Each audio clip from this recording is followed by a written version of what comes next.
Kasih apa-apa.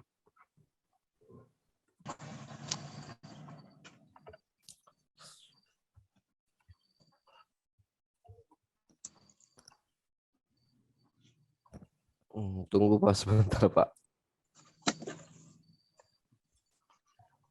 Ini yang belum open cam silakan di open cam terlebih dahulu ya untuk didokumentasikan.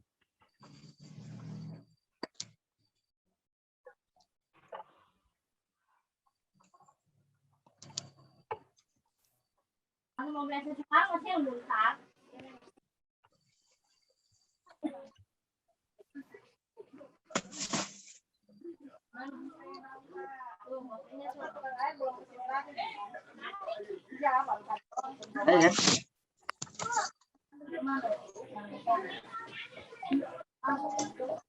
Sudah cek sound, sudah terdengar. Tes.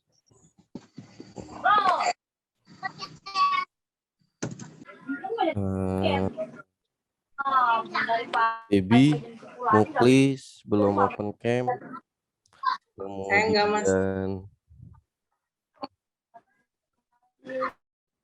masih belum open cam, ditunggu open cam terlebih dahulu.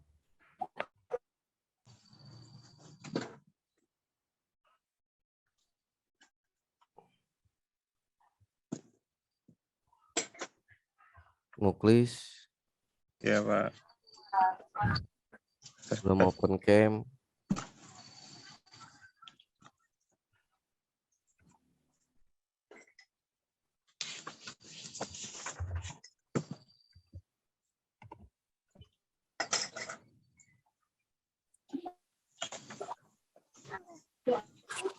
Yang patahin atau ah? Ayo langsung aja kita mulai. AMC Mobile. Salam AMC. Awas. Ayo kita mulai. Salam AMC. Mobile kompeten. Diulang lagi. Belum kompak nih. Allah Akbar ya Rabbah. AMC Mobile. Mobile kompeten.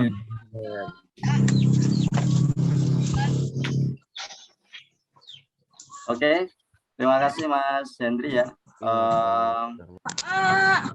Mungkin terkait dengan pelatihan kita di pagi hari ini ya, buat rekan-rekan saya harap tetap ikut serta ya, partisipasi. Untuk kegiatan kita hari ini dibagi menjadi 2 sesi. Sesi pagi jam 10 sampai jam 12, nanti di sesi siang itu jam 2 atau setengah 2 ya, sampai setengah 4, tapi berbeda pesertanya ya. Terkait materi nanti dari Mbak Rika ya, atau Mas Anggara, Mbak Rika? Ya, dari saya Mas. Oh, dari Mbak Rika ya. Mungkin untuk mempersingkat waktu, bisa kita mulai Mbak Rika, silahkan. Baik, bismillahirrahmanirrahim. Assalamualaikum warahmatullahi wabarakatuh. Selamat pagi. Waalaikumsalam warahmatullahi wabarakatuh. Ya, mungkin ada peribahasa tak kenal maka tak sayang. Nah, mungkin saya izin perkenalan diri dulu ya sebentar. Perkenalkan saya Rika dari tim HSE Pusat PT Indonesia Comnet Plus. Mungkin pada hari ini izin untuk sharing-sharing sedikit aja mengenai keselamatan dan kesehatan kerja dan sedikit dasar-dasar dari kelistrikan. Nah, mungkin untuk kita persingkat waktu bisa kita langsung mulai saja untuk kegiatan di hari ini ya mengenai keselamatan dan kesehatan kerja. Saya izin share screen. Apakah sudah terlihat? Sudah Mbak. Sudah Mbak. Oke. Sudah Mbak. Oke, jadi pada pagi hari ini kita berdiskusi saja sedikit. Nanti di sesi akhir juga ada diskusi yang mengenai K3. Mungkin nanti ada pertanyaan atau kita mungkin bisa sharing sedikit mengenai keselamatan dan kesehatan kerja. Nah, sebelum memulai masuk kepada materi, tentunya kita sebagai pekerja kita harus mengetahui bagaimana latar belakang dan landasan kerja yang selama ini mengatur keselamatan dan kesehatan kerja. Seperti induknya, maksudnya kita harus tahu bagaimana sesuatu perundangan peraturan ini mengatur tentang keselamatan dan kesehatan kerja. Jadi bukan hanya administratif, tapi kebijakan ini memang sudah diatur negara, bahkan perusahaan yang menaungi kita. Nah, jadi di landasan kerja K3 sendiri, ini salah satunya ada di Undang-Undang Nomor 1 Tahun 1970 mengenai keselamatan kerja. Lalu yang paling terpenting juga adalah mengenai Permenaker 4 tahun 1987 mengenai Panitia Pembina Keselamatan dan Kesehatan Kerja. Nah, dalam kontrak manajemen juga sudah tertuang terkait keselamatan dan kesehatan kerja itu sendiri. Lalu latar belakang mengapa kita harus mengikuti keselamatan dan kesehatan kerja untuk setiap pekerjaan kita, karena di PT Indonesia Comnet sendiri sudah bersertifikasi K3 dari mulai sistem manajemen K3 dalam PP 50 tahun 2012, lalu juga ada OSAS 18001, ada di ISO 45001, dan yang paling terbaru adalah ISO 14001 mengenai kesehatan lingkungan. Nah, kita langsung masuk ke dalam sistem manajemen keselamatan dan kesehatan kerja yang ada di PT Indonesia Comnet Plus. Nah, sistem manajemen sendiri pada intinya adalah suatu sistem yang mengatur bagaimana kesehatan dan keselamatan kerja itu berjalan. Nah, tujuan dari setiap peraturan yang ada itu tentunya untuk melindungi para pekerja dan menjamin setiap keselamatan dan kesehatan dari para pekerja. Nah, mungkin ini sering dilihat ya di perusahaan-perusahaan, atau mungkin kalau di Jakarta ini ada proyek-proyek pembangunan, di situ ada bendera keselamatan dan kesehatan kerja. Nah, ini benderanya biasanya latarnya berwarna putih dan ada roda gigi berwarna hijau. Nah, maknanya sendiri mungkin sebagai pengetahuan sedikit aja untuk palangnya sendiri berarti bebas dari kecelakaan dan penyakit akibat kerja atau penyakit yang diakibatkan dari pekerjaan. Nah, roda gigi yang ada ini berarti bekerja dengan kesegaran jasmani dan rohani. Dan jika dihitung, roda giginya sendiri ini ada 11 roda atau 11 gerigi, ini yang berarti 11 bab yang ada di dalam Undang-Undang Nomor 1 Tahun 1970. Nah, selanjutnya ada identifikasi bahaya. Jadi kalau di pekerjaan sendiri tentunya ada bahaya dan risikonya masing-masing. Nah, kenapa kita harus mengidentifikasi bahaya tersebut?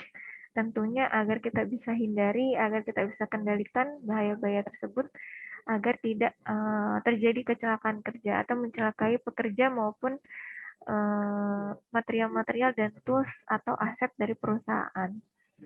Nah, bahaya sendiri ini terbagi atas 6. Next aja, ini ada untuk penjelasannya ya. Bahaya fisik. Nah, bahaya fisik sendiri ini bahaya yang terkait dengan kebisingan. Biasanya ini kebisingan bisa kita dengar misalnya di jalan raya yang terlalu berisik. Nah, ini bisa menyebabkan penyakit akibat kerja, salah satunya adalah kebisingan. Lalu getaran misalnya teman-teman yang di sini ada gambar orang mengebor. Nah, orang yang mengebor jalan itu apabila memang secara terus-menerus dilakukan, mereka bisa terkena penyakit akibat kerja akibat dari getaran yang dihasilkan oleh alat kerja. Lalu ada pencahayaan, suhu. Nah, mungkin yang familiar dengan pekerjaan kita tentunya adalah listrik. Nah, ini masuk ke dalam bahaya fisik. Lalu juga ada ketinggian untuk teman-teman yang bekerja di ketinggian, salah satu mungkin tiang, sutet, atau SUTT. Nah, selanjutnya ada bahaya kimia. Intinya bahaya kimia ini merupakan bahaya yang berasal dari bahan kimia dan juga beracun. Dan berbahaya dan juga beracun.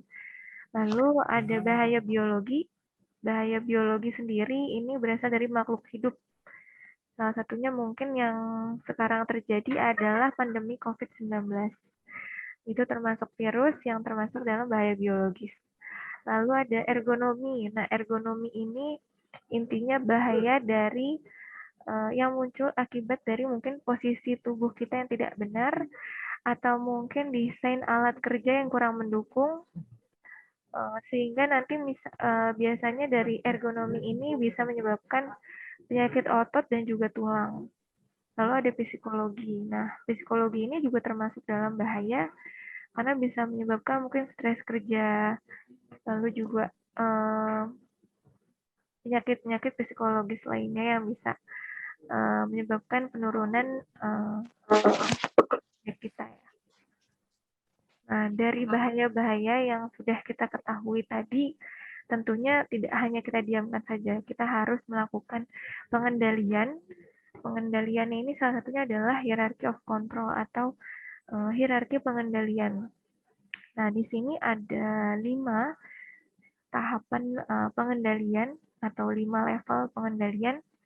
Yang warna biru adalah yang paling efektif atau yang sangat efektif untuk menghilangkan dari si bahaya pekerjaan tersebut. Dan yang merah adalah yang paling sedikit efektivitasnya atau pencegahan bahayanya paling sedikit. Nah, untuk eliminasi sendiri, ini artinya kita menghilangkan bahaya pekerjaan kita. Misalnya bahaya pekerjaan kita salah satunya tadi adalah bahaya kelistrikan ya.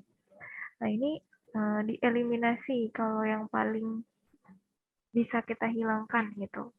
Apakah bisa? Tapi pertanyaannya apakah bisa kita menghilangkan bahaya kelistrikan tersebut? Nah, kita kan tidak mungkin ya menghilangkan listrik tersebut karena memang itu salah satu sumber dari pekerjaan kita. Lalu apabila memang tidak bisa dieliminasi, kita bisa melakukan penggantian atau substitusi. Kita mereplace atau mengganti bahaya tersebut, misalnya bahaya kelistrikan tersebut. Apakah bisa listrik itu diganti? Nah, apabila memang tidak bisa juga, kita lanjut ke pengendalian selanjutnya, yaitu engineering controls. Nah, engineering controls ini berarti kita mengisolate atau melakukan isolasi terhadap bahaya tersebut. Mungkin yang sangat familiar adalah kabel-kabel yang bertegangan itu kan dilapisi oleh lapisan kabel. Nah, lapisan kabel tersebutlah yang menjadi engineering controls, yang menjadi salah satu alat sebagai pengisolasi dari tegangan maupun arus listrik yang ada di dalamnya. Nah, tidak hanya berhenti sampai situ, agar kita terus melakukan pencegahan, kita lanjut ke administrative controls. Itu berupa kebijakan-kebijakan yang dikeluarkan oleh bisa pemerintah, bisa perusahaan terkait sebagai langkah pencegahan dari bahaya kelistrikan. Misalnya kebijakan yang dikeluarkan oleh PT Indonesia Comnet Plus untuk SOP pekerjaan di area ketenaga listrikan. Nah, seperti itu bagian dari administrative controls. Dan terakhir adalah PPE atau Personal Protective Equipment. Ini mungkin familiarnya di lapangan adalah alat pelindung diri ya. Jadi alat pelindung diri ini ternyata efektivitasnya paling kecil dibandingkan dari pengendalian-pengendalian lainnya. Nah, untuk di K3 sendiri, nah ini ada bahasa-bahasa atau causation dari insiden, accident, unsafe action, unsafe condition maupun near miss. Nah, untuk unsafe action sendiri ini mudahnya adalah tindakan yang dilakukan oleh pekerja yang menyebabkan pekerja tersebut atau lingkungan tersebut menjadi tidak aman. Misalnya di sini kalau digambar ada pekerja yang merokok, lalu juga dia tidak memakai alat pelindung diri secara lengkap atau sudah APD sudah tidak layak. Seperti itu. Lalu juga ada unsafe condition. Nah, kalau unsafe condition ini kondisi di lingkungan kerja yang menyebabkan pekerjaan tersebut atau pekerja tersebut bisa berbahaya atau dalam kondisi bahaya.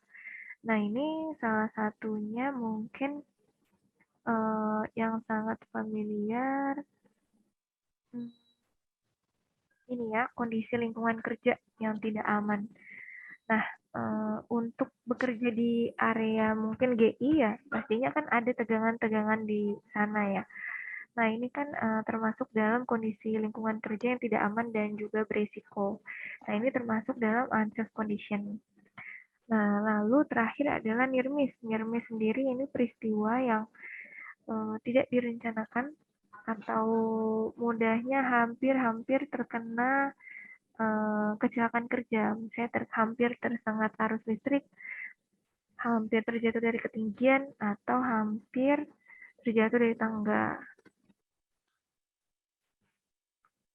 Nah, ini pengetahuan sedikit aja mengenai jumlah kecelakaan kerja atau statistik kecelakaan dari di PT PLN ya. Kecelakaan kerja tahun terakhir di update tahun 2019. Nah, ini yang paling penyebab yang paling banyak adalah tersengat arus listrik karena memang kita bekerja di area ketenaga listrikan. Mungkin kalau PT Icon sendiri tidak langsung bekerja dengan listrik, tapi kita bekerja di area ketenaga listrikan. Salah satunya adalah area GI.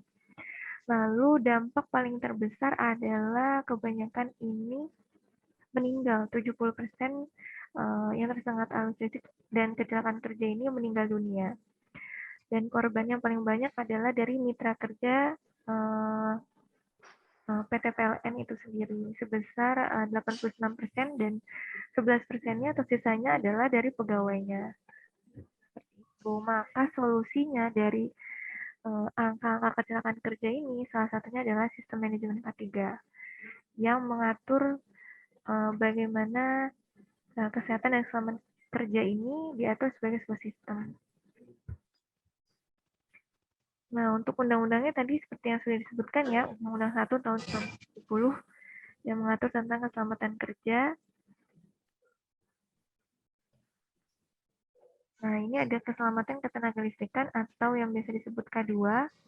Ini sebuah upaya untuk menjamin keutuhan dan kesempurnaan yang khususnya untuk manusia maupun lingkungan kerja.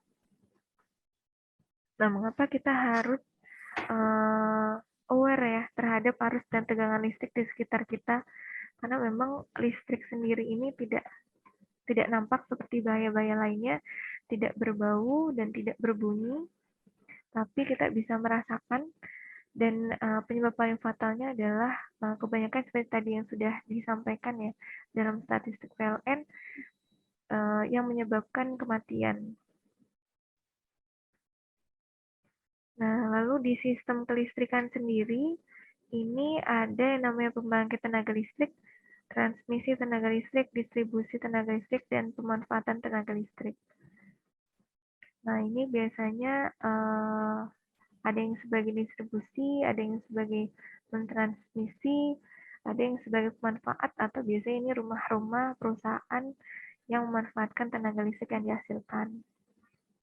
Nah, setiap masing-masingnya ini memiliki tegangannya masing-masing ya. Ada yang paling besar dan yang paling kecil. Tentunya sebagai pemanfaat, ini yang paling terkecil, dan sebagai yang penghasil, ini biasanya tegangannya cukup besar tentunya. Nah, ini mungkin pengetahuan mengenai apa saja transmisi yang ada di PT-PLN ya. Ada saluran udara tegangan ekstra tinggi atau SUTET, SUTT, SKTT, tegangan menengah, tegangan rendah. Nah, ini masing-masing memiliki tegangannya masing-masing. Tentunya semakin besar tingkat tegangannya atau tegangan listriknya, makin kita harus menjaga jarak dari tempat tersebut. Nah, ini visualisasinya ada SUTET, lalu juga ada SUTT, ada saluran udara tegangan menengah, saluran udara tegangan rendah, saluran udara tegangan rendah, lalu juga ada saluran udara tegangan menengah dan tegangan rendah ini biasanya dijumpai di jalan-jalan seperti itu ya. Nah, ini untuk tegangan sentuh yang diizinkan dan jarak aman. Nah, tegangan sentuh sendiri artinya apabila kita menjumpai tegangan yang dihasilkan misalnya 50 volt. Nah, waktu yang maksimum yang diizinkan untuk kita bersentuhan langsung dengan listrik tersebut itu sebesar 5 detik. Dan selanjutnya bisa disesuaikan dengan tegangannya. Begitu juga dengan jarak aman. Jarak amannya sendiri ini misalnya kita jumpai 20 kV di sumber tegangannya. Nah, ini jarak yang harus kita perhatikan atau jarak aman ini sebesar 75 cm.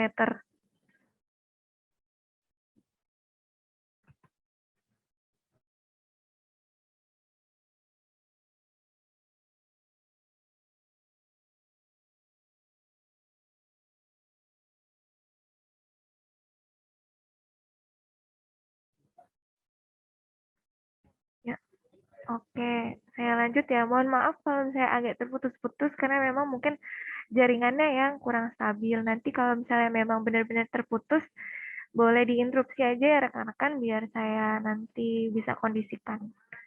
Oke, saya izin lanjut.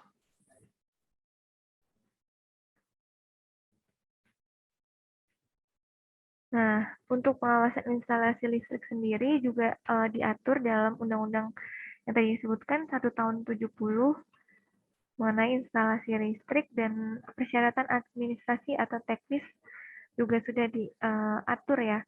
Bagaimana harus menyediakan ahli K3 listrik, pengawas K3 di area ketenaga listrikan. Nah, ini semuanya diatur dalam Permenaker 12 tahun 2015 tentang keselamatan K3 listrik di tempat kerja. Nah, kita masuk ke dalam fase sistem manajemennya. Ini terbagi atas 3, yakni perencanaan, pelaksanaan, dan juga pengawasan. Nah, untuk fase perencanaan ini, rekan-rekan diwajibkan untuk melakukan safety briefing sebelum melakukan pekerjaan setiap harinya. Tentunya bisa nanti bisa dilaporkan ke grup masing-masing maupun dimasukkan ke dalam aplikasi sebagai evidence safety briefing rekan-rekan. Nah, alurnya seperti apa sih baiknya safety briefing itu dapat dilakukan? Nah, safety briefing ini bisa di-lead ya oleh tim leader maupun pengawas K3-nya. Nah, isinya ini pertama tentunya kita dibuka dulu dengan doa bersama. Lalu juga nantinya safety briefing sendiri ini pertama bisa melakukan pengecekan kesehatan. Kenapa kita melakukan pengecekan kesehatan? Pengecekan kesehatan di sini bisa mungkin karena kita pandemi sekarang ini mengecek suhu atau mungkin paling minimalnya adalah kita melihat sendiri atau menanyakan sendiri kondisi kesehatan dari pekerjanya. Jadi apakah rekan-rekan sehat semua? Apabila memang tidak dalam kondisi yang baik atau tidak dalam kondisi yang sehat, lebih baik izin dan tidak melanjutkan pekerjaan karena itu bagian dari unsafe action apabila bekerja ketika kondisi kesehatannya itu tidak baik ya. Lalu selanjutnya dijelaskan perencanaan pekerjaan yang akan dilakukan. Hari ini kita akan melakukan pemeliharaan di area gardu induk di daerah mana. Nah, biasanya teman-teman yang masuk ke GI ini pastinya harus diwajibkan membawa working permit dan juga job safety analysis. Nah, ini penjelasan JSA-nya atau isi dari JSA-nya silakan disampaikan ke tim lainnya. Jadi dari leader sampaikan isi JSA-nya sebagai pemberitahuan bahaya-bahaya apa saja yang akan kita hadapi di pekerjaan nanti. Nah, tidak lupa juga rekan-rekan harus mengecek tools dan juga APD maupun mungkin material-material yang harus dibawa. Nah, ini dicek dulu sebelum jalan sampai di GI gitu, misalnya di basecamp masing-masing, dicek kelayakannya, dicek kelengkapannya. Agar sampai di GI ini semuanya sudah siap ya, tinggal melakukan eksekusi pekerjaannya masing-masing. Nah, selanjutnya bisa ditutup lagi dengan doa bersama dan jangan lupa sebagai eviden difoto maupun di videokan gitu. Nah, selanjutnya ini ada mungkin sedikit memotong Mbak Rika, yang di safety briefing tadi mungkin bisa di-back dari rekan-rekan di basecamp. Apakah secara alur untuk safety briefingnya sudah sesuai dengan yang disampaikan disampaikan oleh Mbak Rika, atau ada beberapa masukan dari teman-teman? Mungkin 1-2 GH. Mas Destara mungkin.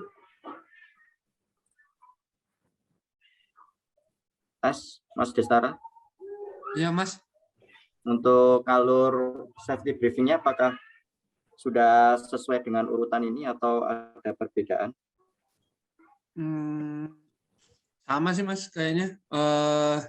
Biasanya kita kan doa dulu, terus apa yang mau dilakuin, terus alatnya komplit atau enggak, terus apa urutan pekerjaannya yang lebih diduluin apa dulu gitu. Terus paling briefing terakhirnya penutup aja sih Mas. Itu aja. Oke. Kalau terkait dengan unsafe action sama unsafe action sama unsafe action, ini mungkin bisa dijelaskan Mbak Rika? Iya, kalau unsafe condition ya ini ya seharusnya. Unsafe condition. Jadi diskusi, misalnya kalau diskusi unsafe action dan unsafe condition sendiri itu misalnya kita mengacu misalnya ke kejadian yang hari sebelumnya ya. Misalnya hari sebelumnya ini ada suatu kondisi yang bisa membahayakan rekan-rekan. Misalnya kalau rekan-rekan di lapangan tuh kalau di tiang gitu ya menjumpai adanya kabel yang terkelupas. Nah, atau kemarin itu terjadi hampir kecelakaan seperti hampir jatuh dari tangga misalnya. Nah, ini di safety briefing hari berikutnya, di pagi berikutnya gitu ya, dibahas lagi oleh rekan-rekan. Kemarin hampir saja terjatuh dari ketinggian. Dan saat itu kondisinya mungkin misalnya rekan-rekan tidak memakai safety belt atau full body harness. Nah, disampaikan oleh tim leadernya, jangan sampai kita melakukan tindakan seperti itu lagi, agar nanti tidak kejadian lagi hampir terjatuh dari ketinggian. Nah, seperti itu diskusi-diskusi ringannya mungkin Mas yang bisa dilakukan di briefing ini gitu. Oke, terima kasih. Mas Bayu, ada masukan atau ada tambahan? Mas Bayu. Iya Mas. Kalau saya kemarin kan kalau waktu di lapangan itu sempat ada sidak safety patrol juga.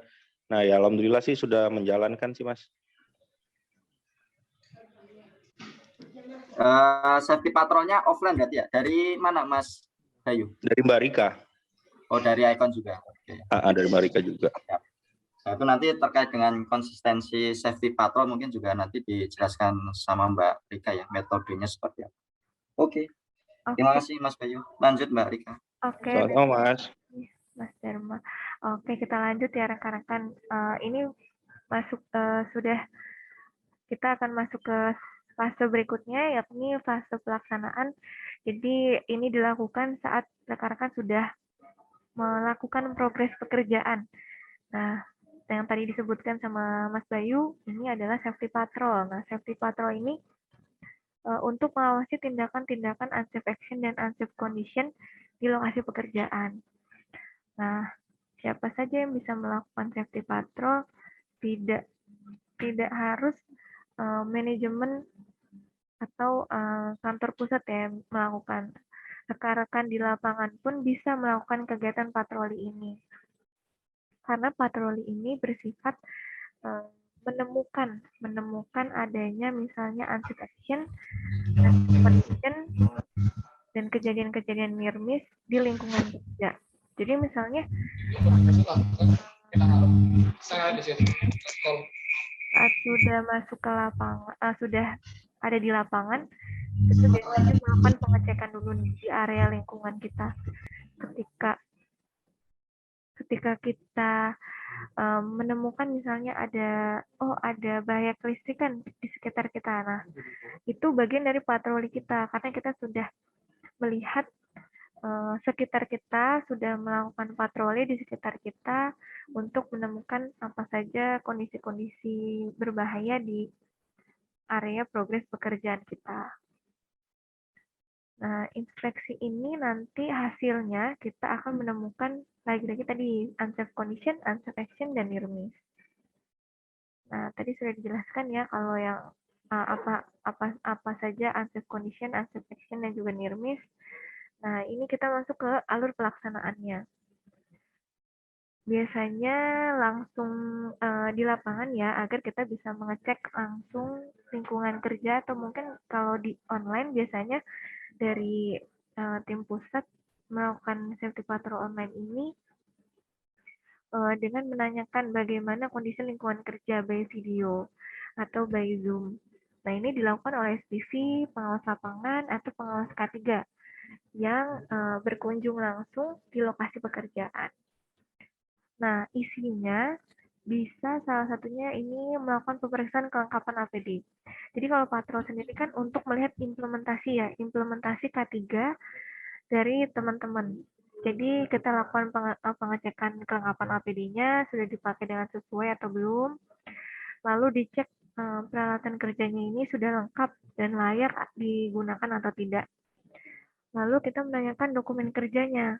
Karena jangan sampai dokumen kerjanya ini misalnya sudah expired atau mungkin ketinggalan di base camp. Sering sekali nih dijumpai rekan-rekan saat ditanya di mana WPJSA-nya ada Mbak, tapi tertinggal di base camp. Nah, lalu juga kita melihat ada nggak dari rekan-rekan yang melakukan unsafe action.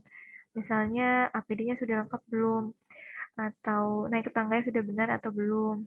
Nah, habis itu kita melihat juga lingkungan kerjanya seperti apa. Kita identifikasi bahaya di lingkungan kerjanya. Apabila ditemukan indikasi yang tidak sesuai dengan SOP atau tidak sesuai dengan yang seharusnya, ini dilakukan berita acara atau kita berikan hasil dari temuan-temuannya agar nantinya ditindaklanjuti untuk evaluasi perbaikan. Nah, evaluasi perbaikan ini bisa dengan foto, bisa dengan video, mengirimkan before after gitu ya. Misalnya before-nya tidak memakai safety belt saat menaiki ketinggian. Nah, after-nya rekan-rekan foto sedang melakukan pekerjaan dan sudah melengkapi memakai full body harness atau safety belt ya untuk pekerjaan di ketinggian. Nah, itu untuk alur pelaksanaan safety patrol. Mungkin ada yang ingin ditanyakan di safety patrol sendiri? Tadi ada Mas Bayu ya, sudah pernah bertemu dengan tim pusat berarti untuk dilakukan safety patrol.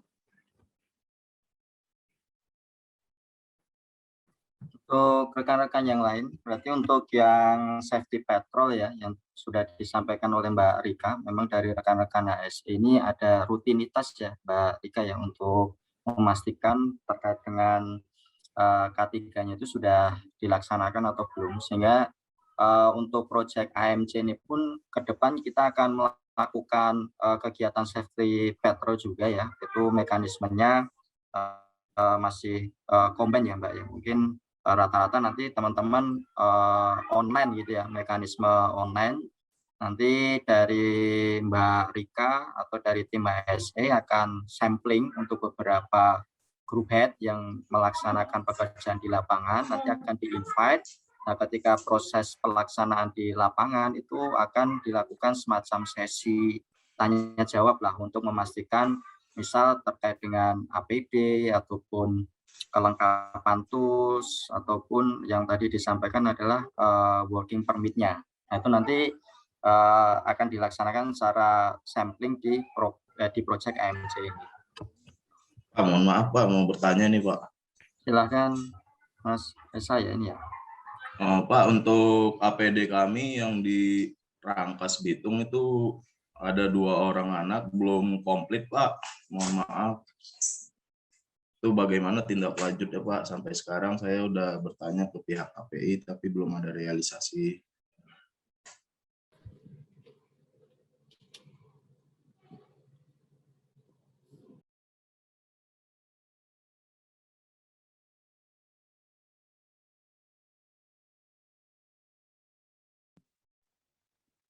Kok hilang?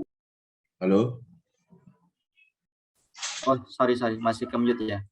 Nah, terkait dengan kelengkapan APD yang belum terdelivery, terutama untuk rekan-rekan yang baru, pengganti lah, untuk personil baru, minta tolong dari rekan-rekan GH itu disediakan semacam Google spreadsheet gitu, Dep, untuk menampung data-data dari rekan-rekan GH. Nah, dari pelaksanaan K3 ini sebagai dasar kita untuk meminta kelengkapan APD ke HPI. Nah, terkait mekanismenya, misal apakah perlu pengadaan atau nanti dari rekan-rekan bisa pembelian secara mandiri. Debbie, bisa di-copy? Ya, Mas. Oke. Begitu ya, Mas Reza ya? Siap Pak, monitor Pak. Ya, bisa dilanjut Mbak Rika. Oke, baik. Terima kasih Mas Dharma. Saya lanjut ya. Itu mungkin untuk safety patrol, nanti mungkin biar bisa ada gambaran ya ketika rekan-rekan mungkin nanti mendapatkan safety patrol dari kami untuk tim di lapangan. Nah, kurang lebih seperti ini gambarannya. Nanti akan ada sesi tanya jawab dan pengecekan terkait implementasi K3.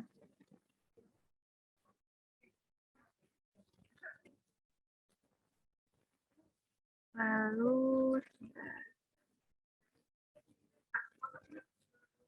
nah untuk fase pengawasannya sendiri, ini kita punya link YouTube. Nah ini nanti sosialisasi ini juga akan kita upload ya ke YouTube. Apabila memang teman-teman misalnya nanti ada yang belum sempat join ke safety induction ini, rekan-rekan bisa menonton di channel YouTube Icon Plus K3. Nah, ini nanti link sosialisasinya akan dikirimkan. Di sana juga ada tutorial-tutorial aplikasi iFast ya, untuk rekan-rekan biasanya melakukan aplikasi di pekerjaan. Nah, ini berupa evidence sosialisasi, ada evidence recording setiap kita lakukan meeting K3 atau patroli K3, di sana juga ada. Nah, untuk dari tim HSF pusat dan juga SBU ini bisa memonitoring pekerjaan rekan-rekan melalui dashboard FSM Plus ya. Di sana kita bisa melihat di mana lokasi pekerjaan rekan-rekan, lalu juga tim dari Serpo mana, misalnya dari DSK mana, dan pekerjaannya sudah selesai atau belum. Nah, ini bisa dilihat dari status pekerjaannya close dan open. Nah, ini mobile apps-nya yang terbaru ini iFast ya. Canvas Plus. Di sini nanti bisa ada, di sini kalau bisa melihat ada menu HSE. Nah, menu HSE ini nanti bisa diisi safety briefingnya, bisa diupload di sana, safety patrolnya bisa juga diisi di sana, dan lain sebagainya. Nah, mungkin untuk bahaya-bahaya objek dekat jaringan listrik, mungkin biar kita lebih aware lagi, ternyata di sekitar pekerjaan kita ini ada jaringan-jaringan kelistrikan ya. Satunya tadi mungkin ada jaringan tegangan menengah, jaringan tegangan rendah. Nah, terkait jarak aman, nah ini ada jarak aman yang sudah ditentukan oleh PLN sebagai asset owner. Ini ada jarak aman, kalau di sini jarak aman untuk tiang ya, mungkin pekerjaan di tiang. Ini untuk saluran udara tegangan menengah. Nah, dari saluran udara tegangan menengah ke saluran kabel telekomunikasi kita, ini jaraknya adalah sebesar 2,5 meter. Nah, lalu dari apabila hanya tegangan rendah, ini sebesar 120 cm atau 100 cm untuk dari saluran udara tegangan rendah ke saluran udara kabel telekomunikasi kita. Nah, ini jarak aman yang bisa kita lakukan ya sebagai tindakan pencegahan agar tidak tersengat arus listrik di jaringan tegangan menengah dan tegangan rendah.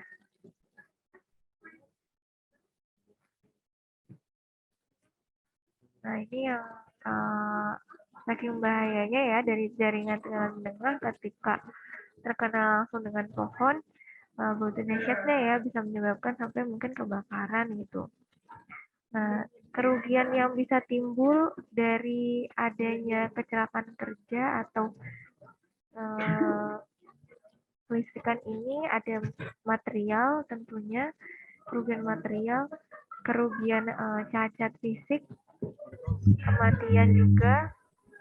Nah, cacat fisik ini pastinya terbakar ya, luka bakar yang bisa ditimbulkan maupun kehilangan nyawa tentunya yang sangat-sangat tidak kita inginkan.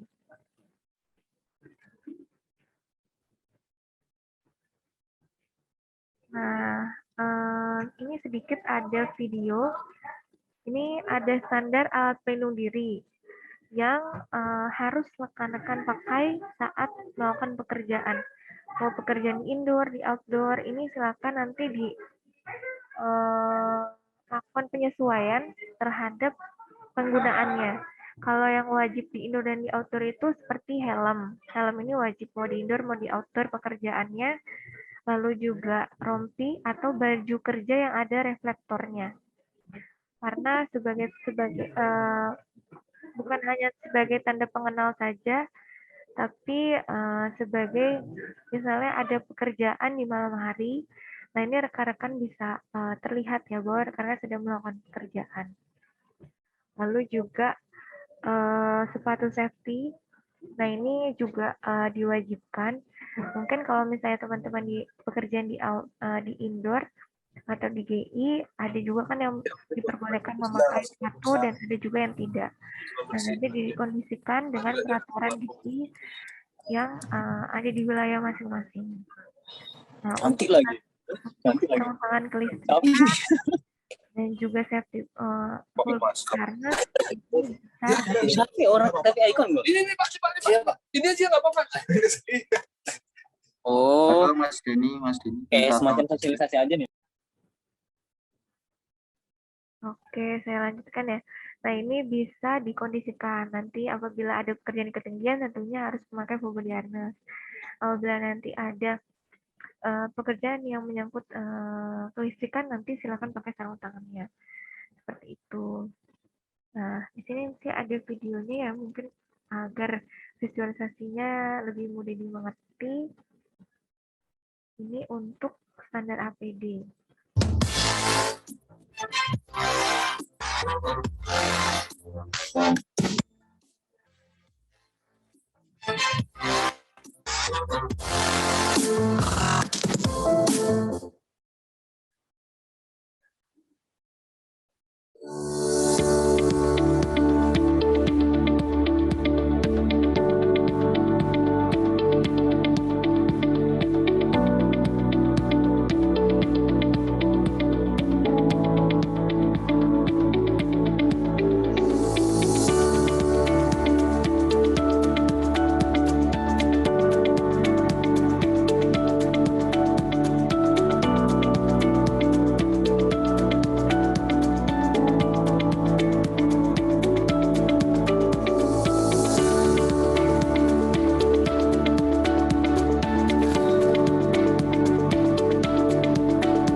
Nah, itu dia untuk standar alat pelindung diri ya yang harus digunakan di setiap pekerjaan. Tentunya untuk APD sendiri ini dalam penggunaannya saya tetap melihat dari sisi pekerjanya juga. Makanya tadi disebutkan APD ini haruslah nyaman dan fleksibel. Lalu juga apabila memang sudah merasakan APD ini sudah tidak layak atau mengganggu kenyamanan dari pekerjaan, ini bisa dilakukan misalnya penggantian atau disesuaikan dengan ukuran tubuh masing-masing agar bisa sesuai ya dalam penggunaannya.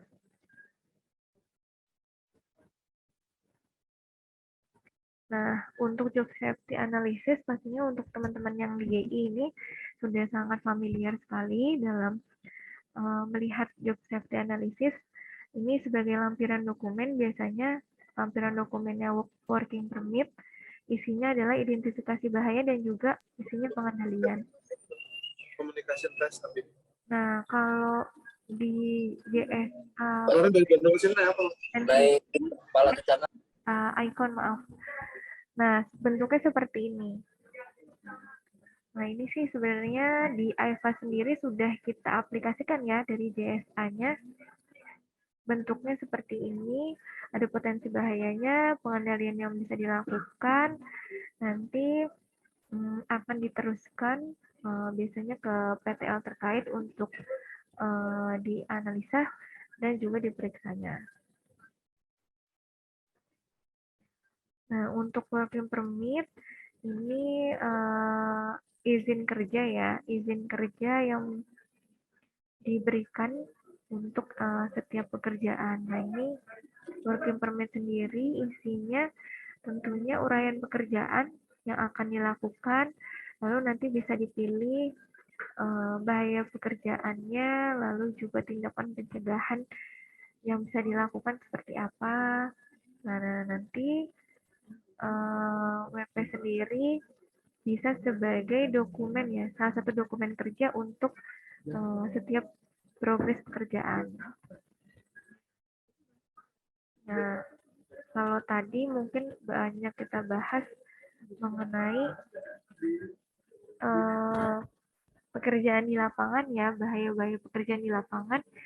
Nah, sekarang kita masuk ke bahaya pekerjaan untuk rekan-rekan yang bekerja di office atau bekerja di kantor ya. Salah satunya adalah bahaya ergonomi.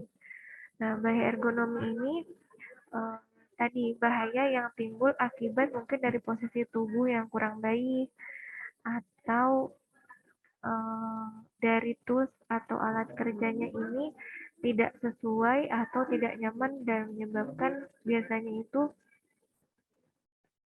kelainan otot dan juga tulang. Nah, di sini ada campaign mengenai postur yang baik ketika melihat komputer.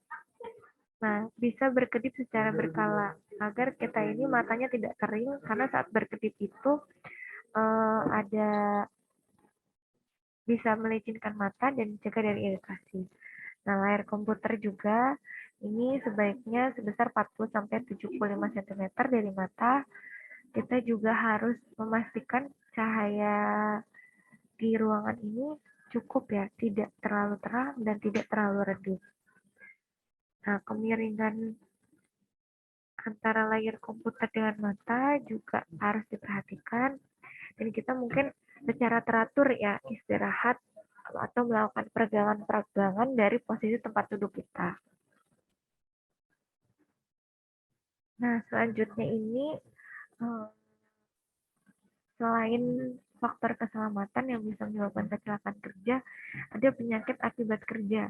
Jadi penyakit akibat kerja ini muncul atau bisa menimbulkan atau menurunkan tingkat kesehatan dari pekerja itu sendiri. Misalnya ada fatigue atau stres akibat pekerjaan, ada juga kelainan pada bahu, seperti pegal-pegal, atau low back pain, dan misalnya keluhan pada mata. Nah, penyebab stres pekerjaan ini banyak sekali ya. Mungkin alasan-alasannya atau hal-hal yang bisa menyebabkan stres kerja.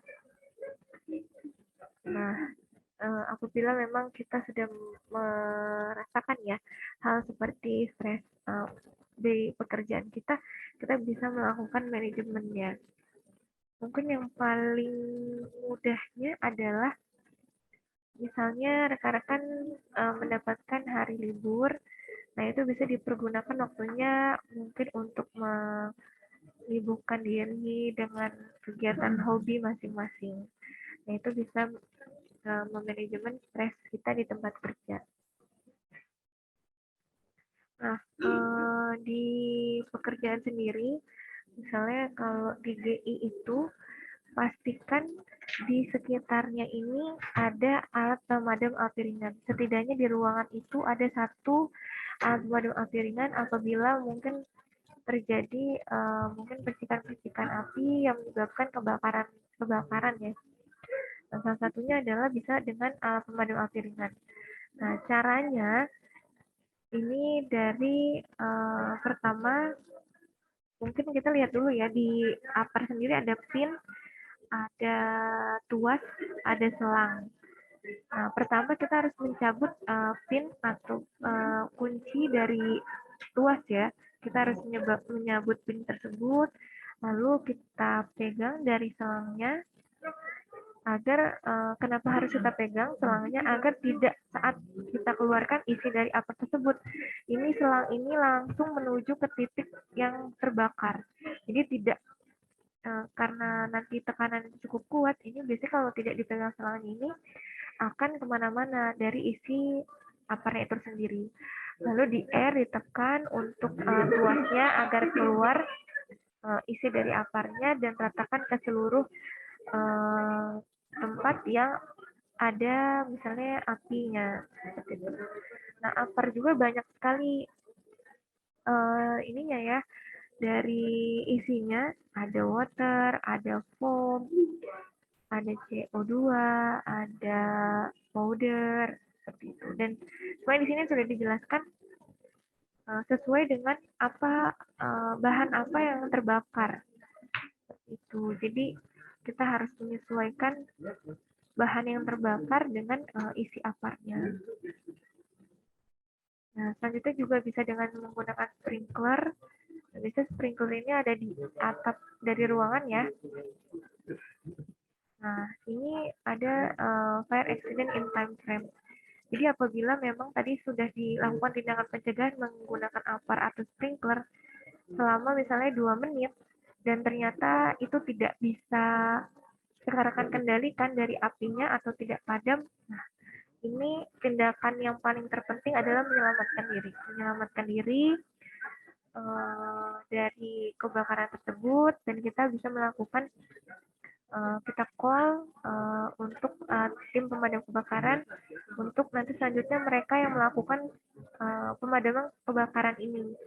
Itu sudah menjadi tindakan atau responsibility dari mereka, dan kita fokus terhadap evakuasi seperti itu. Nah, untuk pertolongan pertama ya, ini pertolongan pertama tapi untuk korban shock dan kecelakaan seperti misalnya tergores dan lain sebagainya ya. Jadi bukan P3K untuk kelistrikan langsung. Ini nanti bisa dilihat untuk pertolongan pertama masing-masing. Nah, untuk tindakan pengendalian juga kita harus melakukan perilaku hidup bersih dan juga sehat di tempat kerja. Tidak merokok di area tempat kerja, melakukan protokol-protokol kesehatan untuk menghindari virus COVID-19. Nah, selanjutnya ini misalnya apabila sekarang ada driver-driver ya, atau mungkin rekan-rekan yang saya membawa kendaraan untuk lokasi pekerjaan. Nah, di dalam lokasi menuju lokasi pekerjaan itu kan sudah masuk ke dalam waktu kerja kita ya. Apabila nantinya ada kecelakaan, itu masuk ke dalam kecelakaan kerja, karena kita bekerja saat kecelakaan saat menuju pekerjaan atau lokasi pekerjaan kita. Makanya kita harus melakukan safety driving. Nah, ini ada 5 kunci keselamatan dalam berkendara. Jadi kita harus pandangannya ini ke depan, tapi tidak terlalu fokus ke depan saja, tapi kita harus melihat juga kiri dan kanannya, atau melihat ke spion saat kita ingin mendahului dari sebelah kiri seperti itu. Lalu juga kita harus memperhatikan pandangan jauh ke depan ya. Kita melihat 4 kendaraan di depan selama 15 detik untuk mengantisipasi adanya mungkin tabrak dari belakang. Lalu juga pastikan orang lain ini dapat melihat posisi kendaraan. Jadi misalnya kita menggunakan klakson atau mengedipkan lampu. Lalu juga pastikan mata ini bergerak setiap 2 detik. Jadi agar pandangan ini tidak kosong seperti itu. Dan hindari kelelahan menyetir saat kita sedang lelah bekerja gitu ya. Karena saat lelah ini pastinya mengantuk dan tidak fokus untuk melakukan menyetir ya saat melakukan perjalanan. Nah, inti dari semuanya pastinya K3 sendiri mencegah dari kecelakaan kerja. Karena dari kecelakaan kerja itu tadi ya sudah disebutkan tidak hanya bahaya kerugian material aja, tapi sangat banyak kerugian-kerugian yang apabila diidentifikasi lagi, diinvestigasi lagi dari sebuah kecelakaan, kita tarik banyak benang merahnya ini, tidak hanya kerugian material saja yang dirasakan, tapi kerugiannya ini dimulai dari misalnya kita harus melakukan substitusi pekerja, karena pekerja yang lama ini sudah tidak bisa bekerja lagi. Kita harus memanjangkan waktu kerja lagi, karena pasti pekerjaan akan molor dan dihentikan sementara selama proses investigasi. Nah, itu sangat merugikan ya dari sisi material dan juga dari sisi waktu kerja. Lalu juga kita akan misalnya materialnya misalnya rusak, nah pastinya kerugian dari material-material atau bahan-bahan kerjanya. Lalu jadi berimpact ini terhadap perusahaan juga, terhadap pekerja tentunya, apalagi kalau misalnya sampai kehilangan nyawanya ini, pasti keluarga kan yang sangat amat merasa kehilangan seperti itu. Mungkin nih video terakhir ya, bisa kita tonton.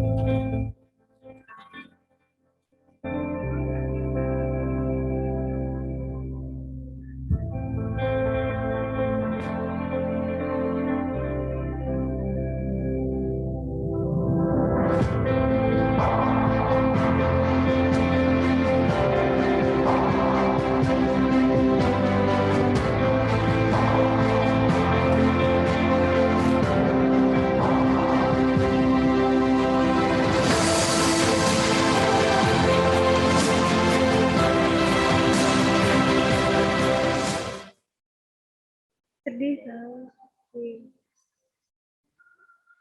Oh iya.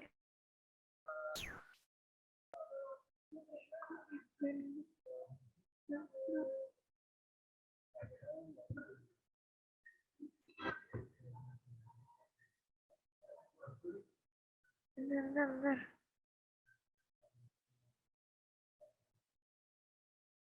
Gitu. Ada saja.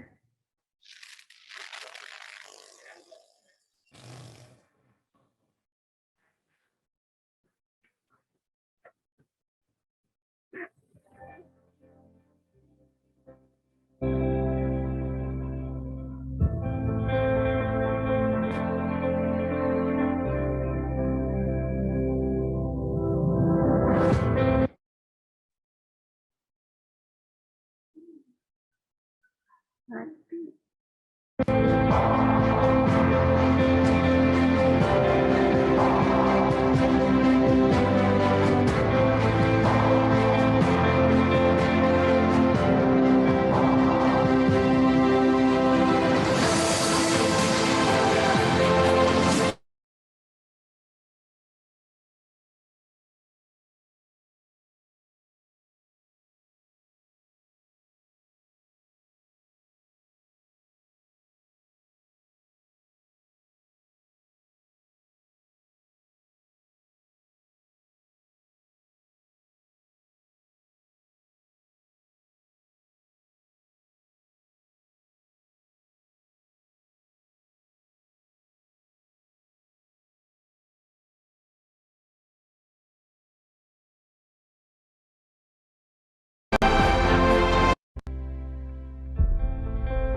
Nah, baik, rekan-rekan mungkin kita bisa ini ya terakhir sekali untuk penutup sharing kita pada hari ini. Mungkin yang bisa kita ambil dari video ini, tentunya rekan-rekan bekerja pastinya untuk keluarga rekan-rekan di rumah gitu. Apabila memang rekan-rekan pulang tidak dalam keadaan yang baik, tentunya tidak berarti apa-apa untuk keluarga. Lalu juga rekan-rekan membawa nama dari hasil kita juga, tentunya saat adanya kecelakaan kerja tidak pasti yang akan disorot adalah pemilik aset kita, yakni PLN. Makanya kita harus menjaga nama baik PLN juga dengan kita mengikuti SOP yang ada, lalu juga alat pelindung diri yang secara lengkap, sehingga kita bisa sama-sama ya, sama-sama kita untuk menjaga diri kita agar keluarga di rumah bisa melihat kita dalam keadaan selamat, pulang dalam keadaan selamat, lalu juga dari asetnya itu sendiri juga bisa berjalan dan pekerjaannya juga dapat berjalan sesuai dengan semestinya. Nah, mungkin itu saja rekan-rekan yang bisa saya sampaikan terkait keselamatan dan kesehatan kerja. Kita mungkin ada waktu untuk berdiskusi ya apabila ada yang ingin ditanyakan dan disampaikan. Mungkin Mas Dharma.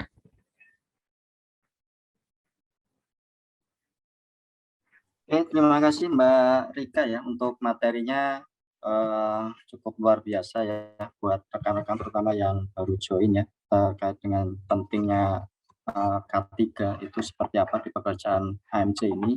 Dari rekan-rekan apakah ada yang mau disampaikan atau ditanyakan selama proyek berlangsung ya, saya dari bulan November sampai sekarang terkait dengan K3 itu seperti apa di lapangan, terus apakah ada yang perlu disampaikan ya, terutama kalau dari sisi kami sih perihal ini ya Mbak Rika, terkait dengan identifikasi perihal bahaya tadi sudah disampaikan. Nah, yang perlu disampaikan kembali itu adalah ketika rekan-rekan ini ya semisal ya terjadi kecelakaan kerja, itu apa sih yang harus dilakukan, terutama pertolongan pertamanya seperti apa Mbak Rika?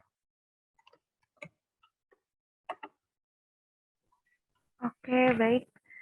Terima kasih Mas Dharma. Mungkin izin langsung menjawab aja ya. Untuk tadi pertanyaannya apabila ada kecelakaan kerja dari teman-teman. Nah, kita lihat terlebih dahulu kecelakaan kerjanya seperti apa. Karena tidak semua bisa disamaratakan. Yang tadi saya sampaikan P3K yang ada di mungkin layar presentasi yang tadi dimunculkan adalah P3K untuk rekan-rekan yang misalnya bekerja dari terjatuh dari ketinggian atau mungkin saat melakukan pekerjaan ini tergores dan lain sebagainya. Itu P3K yang bisa dilakukan. Tapi berbeda dengan rekan-rekan yang kecelakaan kerjanya ini berhubungan dengan kelistrikan. Tentunya sangat amat berbeda. Nah, pertolongan pertama yang bisa dilakukan untuk rekan-rekan yang tersengat arus listrik, mungkin ada yang sudah tahu, ada yang belum tahu. Nah, di sini tidak bisa langsung kita menolong dari rekan-rekan yang tersengat arus listrik. Mungkin kita sebagai jiwa manusia kita ingin ya sangat langsung menolong gitu. Seperti misalnya ada orang yang terjatuh dari sepeda motor, mungkin kita bisa langsung menyentuh orang tersebut, mungkin mengobati lukanya dan lain sebagainya. Tapi berbeda dengan rekan-rekan yang tersengat arus listrik. Ini tidak bisa langsung kita selamatkan seperti itu, karena memang kita harus memutus terlebih dahulu dari mana tegangan atau arus itu berasal.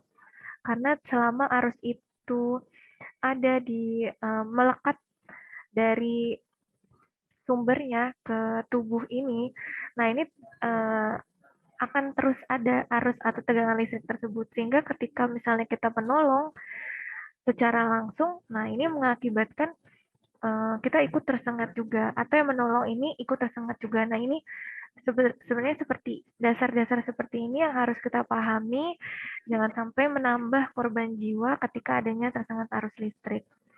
Nah itu yang pertama, tidak bisa kita langsung menolong, kita harus mematikan dulu sumber listriknya. Apabila sudah terputus aliran listriknya, nah kita diamkan secara sejenak, kita melihat apakah kondisinya sudah benar-benar aman untuk dilakukan pertolongan.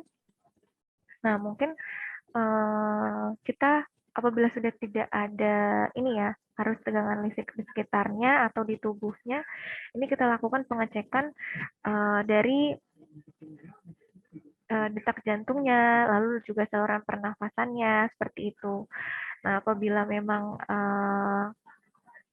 masih bernyawa seperti itu, kita langsung menelpon dari pihak yang bisa menangani selanjutnya, yakni mungkin klinik terdekat atau orang-orang yang memang notabene ini melakukan pelayanan dari sisi kesehatan, seperti itu. Jadi mungkin kita hanya bisa menolong pertolongan pertama yang dasar-dasarnya saja, seperti melakukan pengecekan pada ini ya, pada nadi, lalu juga kita melihat saluran pernafasannya masih berfungsi atau tidak.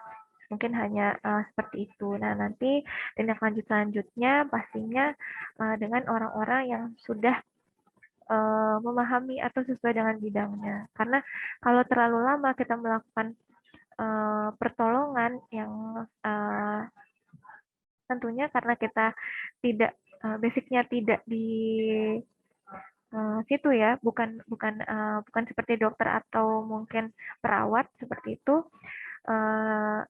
dan kita ingin misalnya menolong sekali gitu, ternyata ada yang dinamakan ini golden hour ya. Jadi waktu-waktu emas di mana rekan-rekan itu seperti yang ada kecelakaan kerja ini seharusnya bisa ditolong dengan orang yang benar secara cepat, tapi karena kita misalnya sebagai teman sendiri gitu pengen sekali menolong mereka, ternyata tidak sesuai dengan apa yang seharusnya mereka dapatkan gitu, pertolongan yang mereka dapatkan, sehingga mengulur waktu golden mereka, waktu emas mereka untuk tertolong itu semakin molor.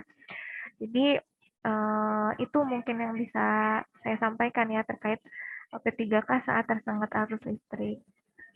Mungkin begitu Mas Dharma, mungkin ada tambahan lain?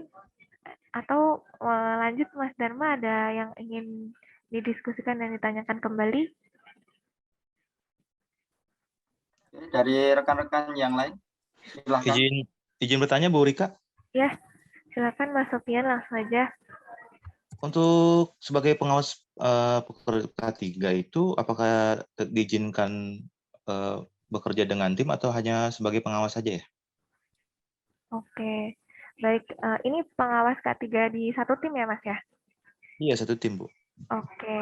Nah, untuk pengawas K3 sendiri, memang kita fokuskan sebenarnya untuk mengawasi dari sisi K3-nya itu.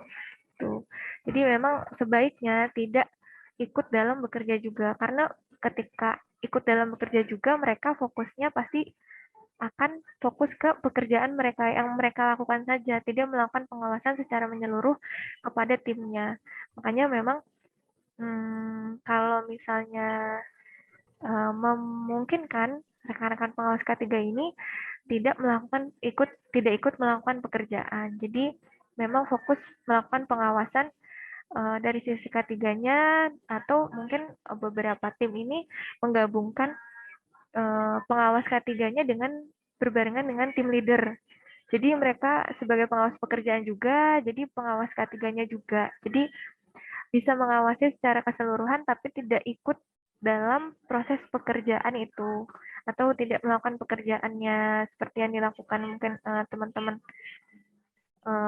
lainnya gitu ya, atau anggotanya. Berarti konsennya hanya pengawas K3 untuk tim aja Bu ya di lokasi Bu. Ya, betul. Untuk fokus mengawasi saja. Terima kasih banyak Ibu. Oke, baik. Ada lagi rekan-rekan yang lain?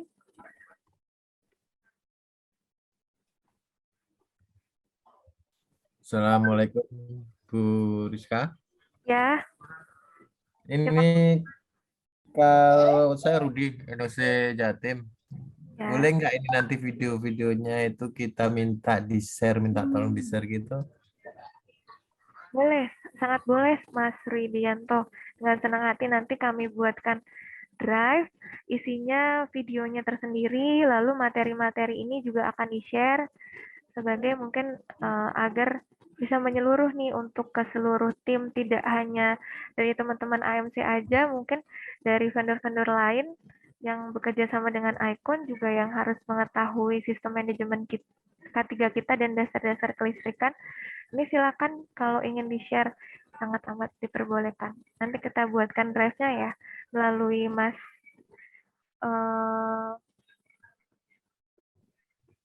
dengan Mas Putri, Mas Darwan. Dengan Mas Darwan nanti saya kirim ya link drive-nya agar bisa diakses oleh rekan-rekan semua. Mbak mau bertanya Mbak. Ya boleh Mas Reza, silakan. Mbak, kalau misalkan kejadian kecelakaan kerja sampai menimbulkan cacat fisik dan tidak bisa untuk bekerja, itu tindakan dari perusahaan apa yang?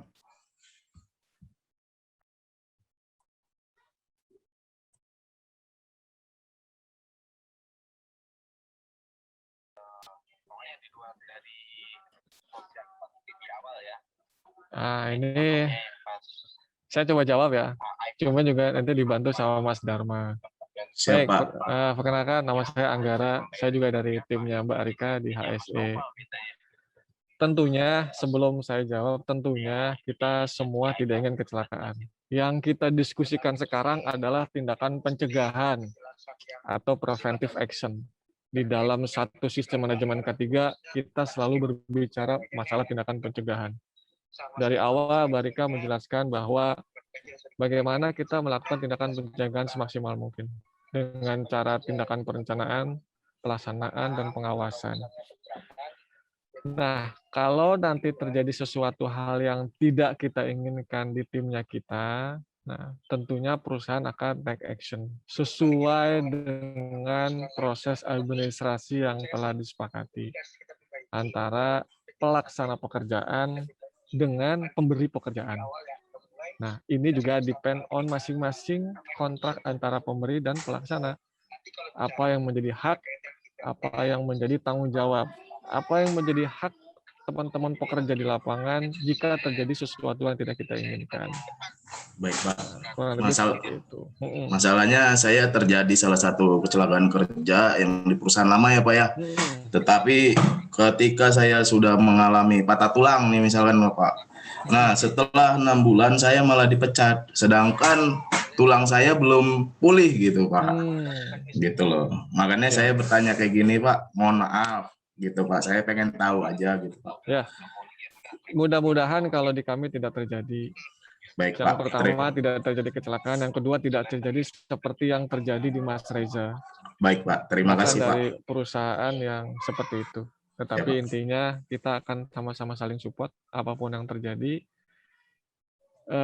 Di teman-teman semua sebagai pelaksana pekerjaan menjadi juga tanggung jawab kami perusahaan sebagai pemberi pekerjaan. Gitu ya, Mas Reza. Terima kasih banyak, Pak. Baik, mungkin ada tambahan dari Mas Darmo, monggo. Ya, terima kasih Mas Anggara ya. Terkait dengan program pelaksanaan K3 ini memang salah satunya kan untuk self-aware ya dari teman-teman sendiri terkait dengan keamanan bekerja ya, sehingga ini menjadi prioritas kami juga dan kami harap dari rekan-rekan juga concern ya perihal keselamatan kerja di lapangan terutama, dan ini juga menjadi sesuatu hal yang perlu kita pelajari bersama lah, dalam artian dalam satu tim. Tadi dari Mas Sofyan sudah sudah menanyakan ya terkait dengan fungsi dari pengawas pekerjaan itu seperti apa. Tentu salah satu tanggung jawab yang terberatnya adalah mengawasi pekerjaan, tidak hanya terkait dengan goals pekerjaan itu selesai atau tidak, tetapi yang paling utama adalah terkait dengan keselamatan dari rekan-rekan. Sehingga ketika ditemukan bisa dikatakan ketidaksesuaian ya ketika datang ke lokasi, misalkan perihal tools ataupun APD atau segala macam, saya harap teman-teman silakan vokal terkait dengan ketidaksesuaian itu ya, sehingga dari pemberi pekerjaan pun juga akan aware bahwa pekerjaan ini cukup beresiko dikarenakan rekan-rekan itu bekerja di lingkungan yang berbahaya ya di lokasi GI, sehingga program pelatihan ini menjadi hal utama yang perlu kami sampaikan dari pihak Icon sendiri agar teman-teman di sini dalam pelaksanaan pekerjaan itu aman dalam bekerja. Tadi perihal yang disampaikan oleh Mas Anggara, saya ini ya perihal kontraktual itu saya harap memang tidak terjadi kecelakaan kerja, dan semisal pun terjadi kecelakaan kerja dari pihak perusahaan pun akan memberikan sesuatu hal yang secara secara keputusan yang pastinya sudah dibahas bersama-sama. Kurang lebihnya seperti itu Mas Anggara dan Mas Reza ya. Pak Dharma izin bertanya lagi Pak. Silakan Mas Sofyan. Kepada Bu Rika, Ibu bertanya Bu, kalau seandainya contohnya di GI gitu kan, misalnya kita mau pemeliharaan uji baterai, itu ada beberapa GI dan GITED yang nggak boleh pakai safety, takutnya kotor itunya apa ruangannya gitu. Itu gimana Ibu menyikapinya Bu ya? Karena kan kalau kerjaan bertegangan gitu kan wajib menggunakan safety itu Bu. Itu gimana Bu ya? Terima kasih Bu.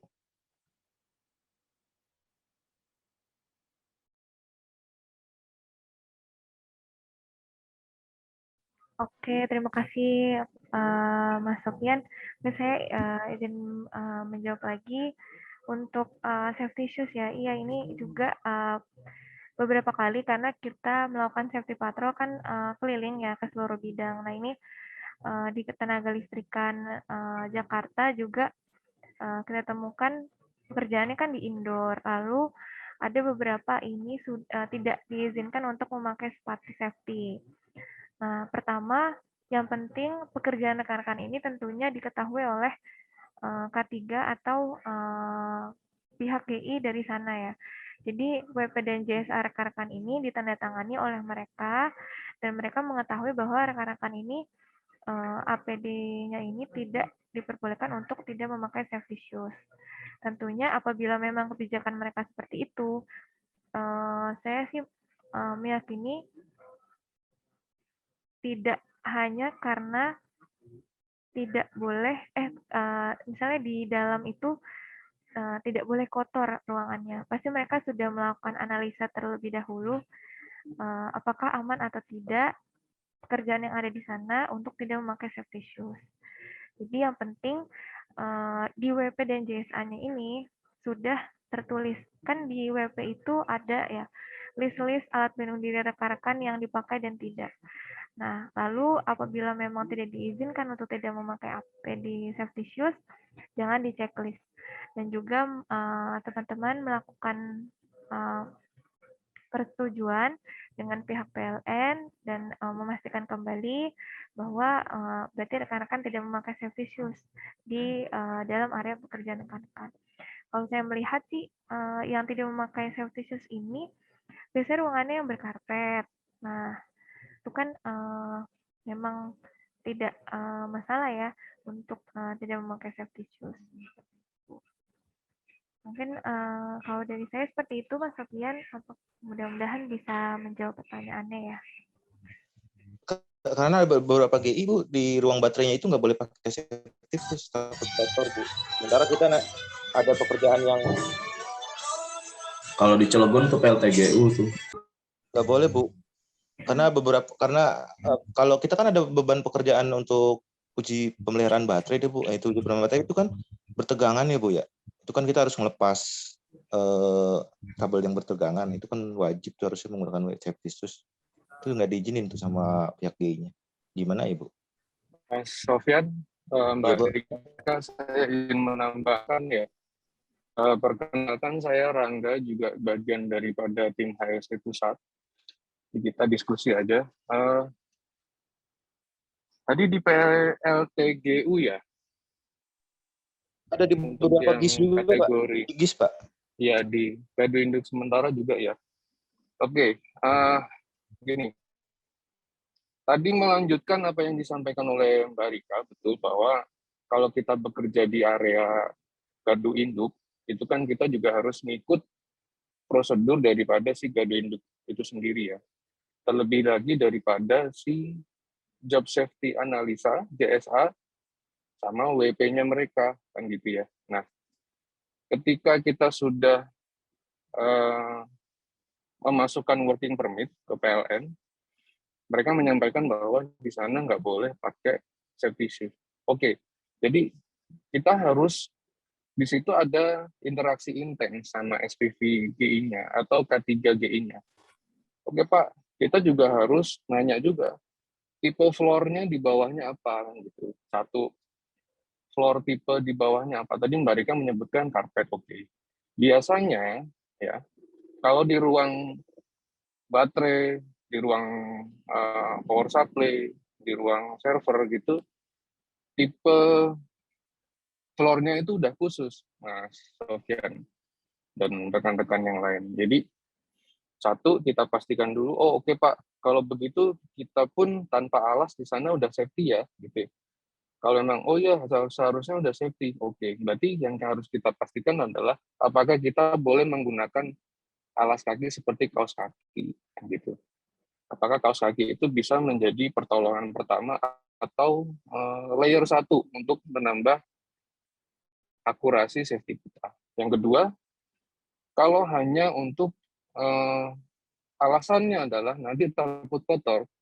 Nah, di sini saya bisa menyampaikan himbauan kepada pengawas pekerjaan ya atau koordinator pekerjaan bahwa tidak menutup kemungkinan kita melakukan improvisasi. Sampaikan, tunjukkan ke SPVGI-nya bahwa oke Pak, kita punya sepatu karet. Kita beli sepatu karet yang mana tujuannya di sini adalah untuk mengantisipasi safety kita juga gitu. Itu layer itu diperbolehkan di Kemenaker, di Kementerian Tenaga Kerja, terlebih di bagian ketenaga listrikan itu diperbolehkan. Karena yang pertama adalah safety-nya, bukan kebersihannya, gitu ya. Itu jadi yang pertama intens koordinasi sama SPVGI-nya atau K3GI-nya, nanti polanya seperti itu. Gitu Mas Sofyan, mungkin bisa membantu. Terima kasih. Baik, Pak. Terima kasih, Pak.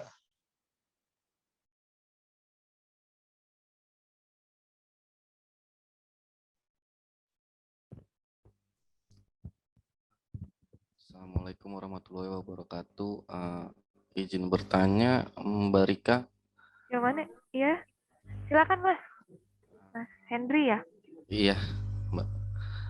Saya ingin menanyakan ketika terjadi sesuatu hal yang tidak diinginkan seperti tubuh kita terkena ledakan dari panel atau luka bakar yang diakibatkan oleh tersengatnya arus listrik, pertolongan pertama apa yang harus kita lakukan ya Bu ya ketika terjadi sesuatu hal yang seperti itu? Cukup dari saya untuk pertanyaannya. Terima kasih Bu Rika.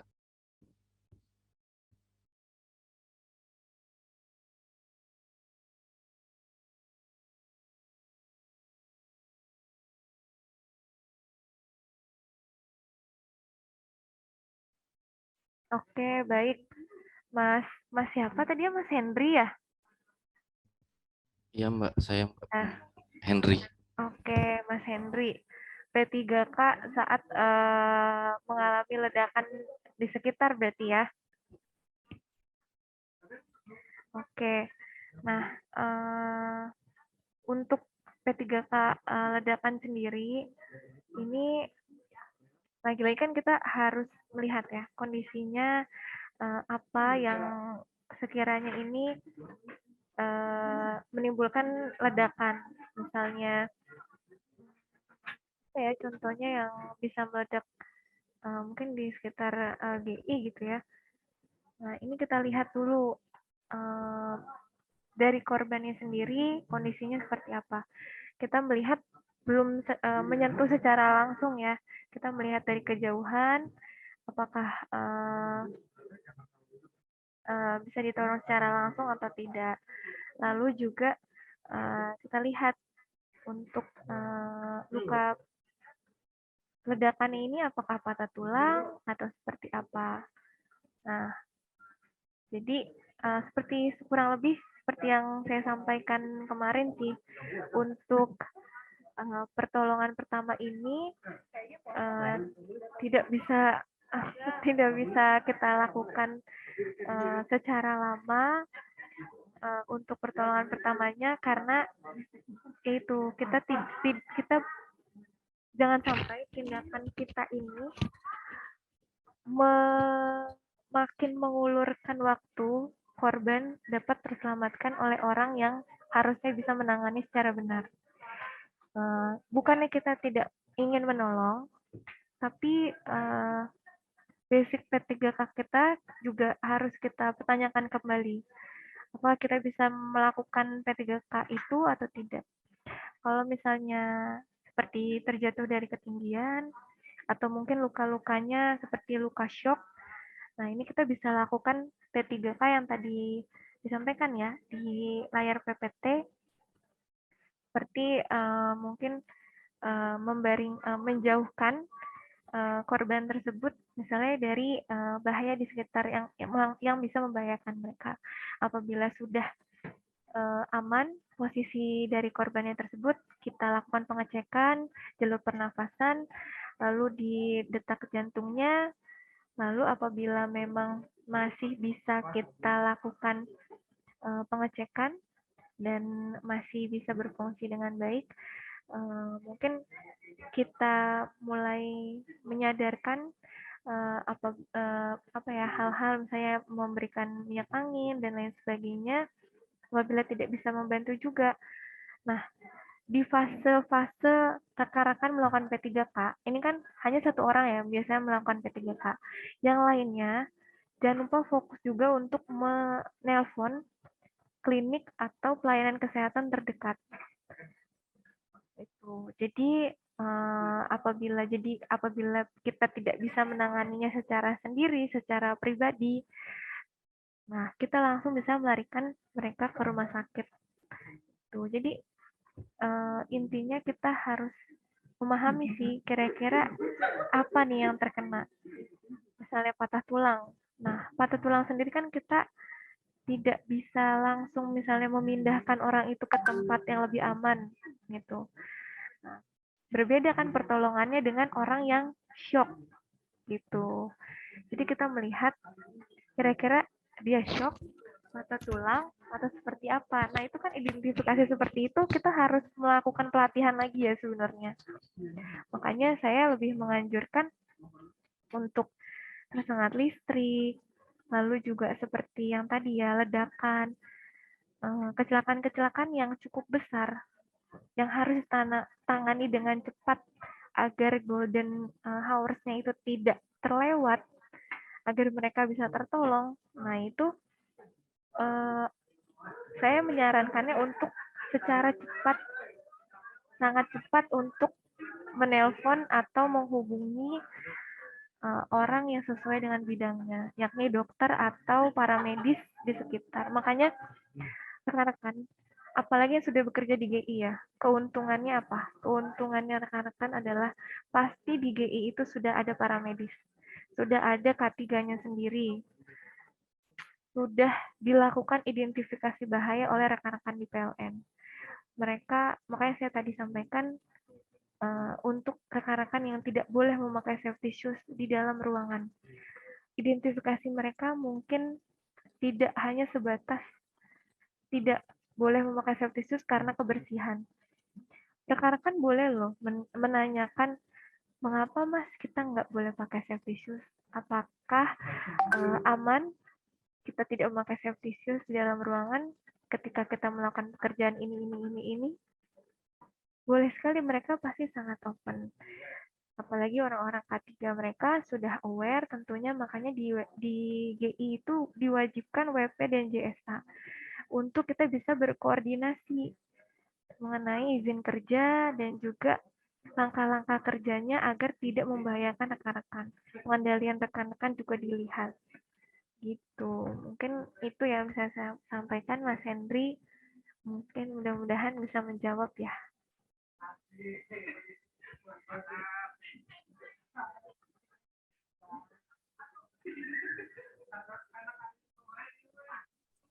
Halo Mas Henry, apakah sudah terjawab?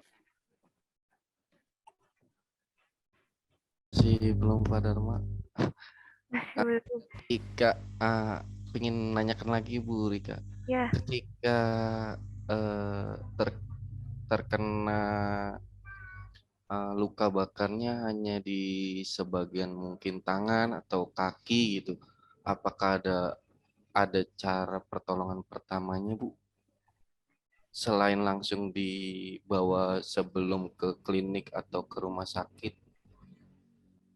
Karena kan jika terkena luka bakar di beberapa bagian atau tersengat listrik ya Bu ya, itu kan ketika awal pertama terkena itu kan sangat panas sekali Bu. Nah, apakah ada pertolongan pertamanya gitu?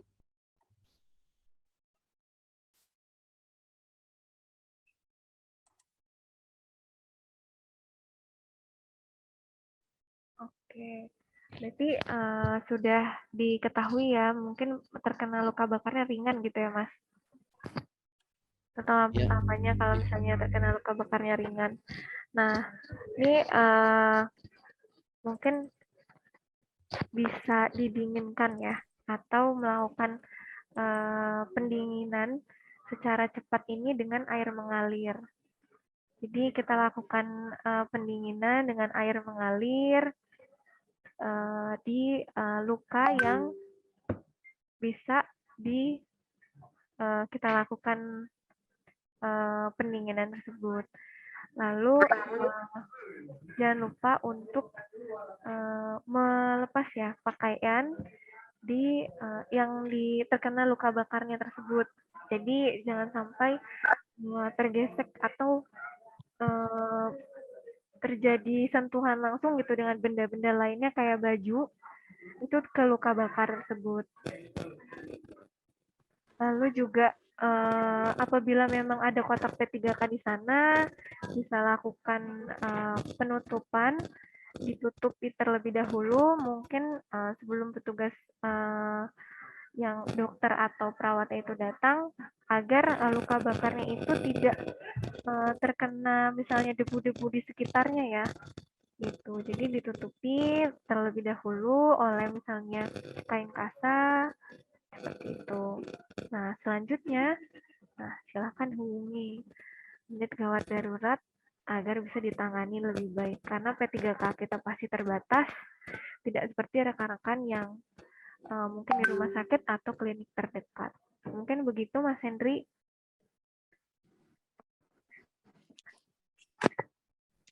Baik, Mbak Rika, terima kasih atas jawaban dan penjelasannya. Ya, sama-sama Mas Henry. Oke, Mas Dharma, mungkin apakah masuk pukul 11.52 nih? Apa kita masih lanjut atau gimana, Mas? Mungkin bisa ditutup saja Mbak Rika.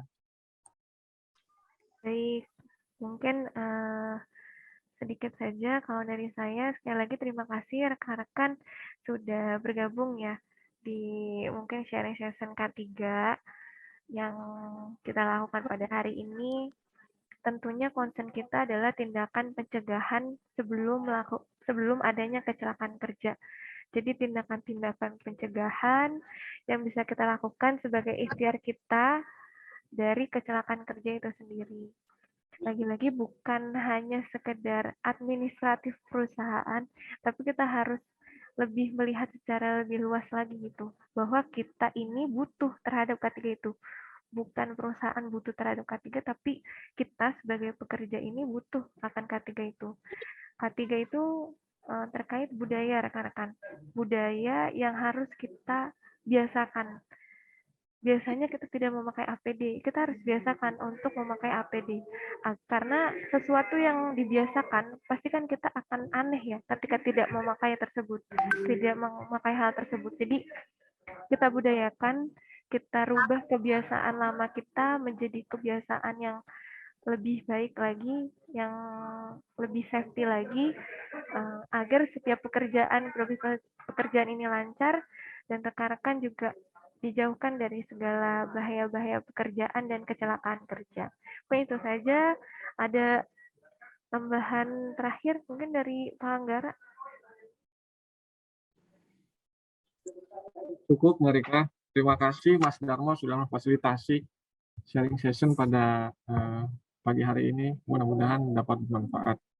Jika ada diskusi lanjutan, ada hal-hal lain yang perlu ditanyakan, baik secara prosedur maupun proses tindakan, baik pencegahan maupun perbaikan, didiskusikan langsung boleh dari timnya kami, karena kami akan terus memberikan materi-materi yang kira-kira rekan-rekan semua jadikan landasan dalam proses pelaksanaan pekerjaan di lapangan, demi terciptanya keselamatan dan kesehatan kerja. Dan yang paling terakhir, rekan-rekan semua, kami tetap pesan bahwa tidak ada yang namanya tindakan perbaikan sebetulnya di dalam keselamatan kesehatan kerja. Yang ada adalah memaksimalkan tindakan pencegahan. Tingkatkan budaya K3 kita. Ada dua pilihan. Yang pertama, kita bosan memberitahu, atau yang diberitahunya bosan. Nah, kita jangan sama-sama bosan. Baik saling mengingatkan maupun yang diingatkan. Maka dari itu, mari sama-sama tingkatkan lagi budaya K3 dalam setiap pekerjaan, karena biar bagaimanapun agar kita pulang dengan selamat sampai tujuan di keluarga masing-masing. Itu saja. Terima kasih Mas Darmo sekali lagi. Terima kasih rekan-rekan semua. Terima kasih, Pak. Saya kembalikan lagi ke Mas Darmo sebagai pembuat. Terima kasih. Assalamualaikum warahmatullahi wabarakatuh. Waalaikumsalam warahmatullahi wabarakatuh. Terima kasih Mbak Rika dan Mas Anggara ya, sudah memberikan pelatihan di hari ini. Semoga bermanfaat ya buat rekan-rekan semua.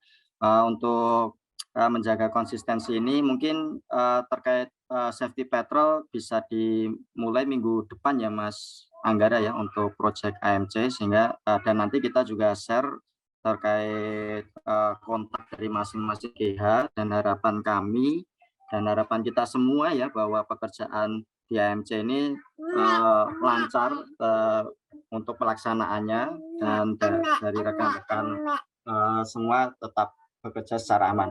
Mungkin dari saya cukup, kita tutup saja untuk sesi pagi hari ini. Semoga rekan-rekan dalam kondisi sehat dan tetap menjaga protokol kesehatan ya, karena mulai naik untuk COVID-nya ya. Saya akhiri, billahi taufik wal hidayah. Wassalamualaikum warahmatullahi wabarakatuh. Waalaikumsalam. Waalaikumsalam warahmatullahi